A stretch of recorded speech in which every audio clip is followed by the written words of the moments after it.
Hello guys, আজকে আমরা হ্যাকারিং একটি প্রবলেম সলভ করব। প্রবলেমটা হচ্ছে জাভা লুপস 1।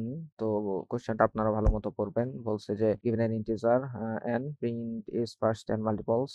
অর্থাৎ একটা ইন্টিজার n থাকবে, এটার একটা ইন্টিজার সংখ্যা n ইনপুট হিসেবে নেবেন। তো এখানে একটা কনস্ট্যান্ট বলে দিছে, n এর মানটা হচ্ছে যে 2 থেকে বড় হবে এবং 20 এর চাইতে ছোট হবে। তো এই প্রবলেমটা কি আমি বলি, খুবই সোজা একটা প্রবলেম। এটা হচ্ছে যে গুণের নামতা, অর্থাৎ এই যে দেখেন 2 ইনপুট নিয়েছে, তো 2 কে 2, 2 দুগুণে 4, 3 দুগুণে 6, অর্থাৎ 10 পর্যন্ত গুণ করবেন। যদি এখানে 3 নাই তাহলে হচ্ছে যে 3 একে 3, 3 দুগুণে 6, 3 3 একে 9, এরকম হবে আর কি। তো গুণের নামতা হবে। তো একটা ইন্টিজার সংখ্যা ইনপুট হিসেবে নেবেন। কত নামতা আপনি দেখতে চাচ্ছেন 2 থেকে 20 এর মধ্যে, এবং হচ্ছে যে ওইটা এইভাবে আউটপুট ফরম্যাটটা এই আকারে সাজায়া হচ্ছে যে গুণ করে লিখবেন। তো আসলে আমরা দেখি প্রবলেমটা কিভাবে করতে হবে।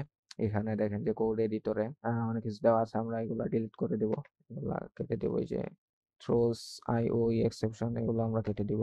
এগুলো কেটে আমরা ম্যানুয়ালি করবো এটাকে। তো প্রথমে যেটা করবো যে স্ক্যানার ক্লাসে একটা ভেরিয়েবল নিব, scanner input call scanner system dot in. তো স্ক্যানার ক্লাসে একটা ভেরিয়েবল নিয়ে নিলাম। এরপরে আমরা হচ্ছে যে একটা ইন্টিজার সংখ্যা ইনপুট হিসেবে নিব।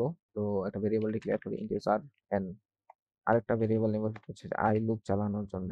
তো এনটাকে হচ্ছে যে আমরা ইনপুট হিসেবে নিয়ে নেই, N equal to input dot next integer. এই যে আমরা এনটাকে ইনপুট হিসেবে নিয়ে নিলাম। তো এরপরে আমরা একটা কন্ডিশন চেক করব, যদি এই এন এর মান greater than or equal to and then N এর মান স্মলার দেন অর ইকুয়াল 20, অর্থাৎ এন এর মানটা যদি 2 এর চাইতে বড় হয় এবং 20 এর চাইতে ছোট হয়, অর্থাৎ 2 থেকে 20 এর মধ্যে হয়, তাহলে যে কাজটা হবে সেটা হচ্ছে, তো এরপরে আমরা হচ্ছে যে একটা লুপ চালাবো, for loop for i equal to 1।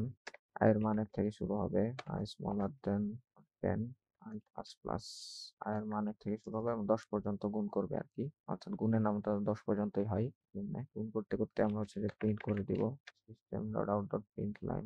করতে হবে, তো কিভাবে প্রিন্ট করবো একটু দেখেন। এখানে হচ্ছে যে n এর মানটা আছে, এরপর হচ্ছে যে x, এরপর হচ্ছে i এর মানটা আছে। তো আমরা যেটা করব, আমরা হচ্ছে যে n এর মানটা প্রিন্ট করবো। এই যে n, n এর পরে একটা প্লাস দিব, প্লাস দেওয়ার পর একটা স্পেস দিয়ে এক্স এর মানটা লিখবো, স্পেস দিয়ে এরপরে প্লাস দিয়ে হচ্ছে আই এর মানটা লিখবো। তো এখানে দেখেন একটা সমান আছে, তো সমানটা লেখার জন্য যেটা করতে হবে, আই এর আগে একটা প্লাস দিতে হবে, এরপর ডাবল কোটেশন দিয়ে আপনারা হচ্ছে একটা স্পেস দিবেন, এরপরে সমানটা দিবেন, বা একটা স্পেস দিবেন, এরপরে আবার প্লাস দিবেন। এরপর যেটা করবেন, এখানে হচ্ছে যে গুণফলটা n ইন্টু আই এর যে গুণফলটা আছে সেটা লিখে দিবেন। তো আমরা ফার্স্ট ব্র্যাকেটের মধ্যে লিখে দিচ্ছি n আর আই।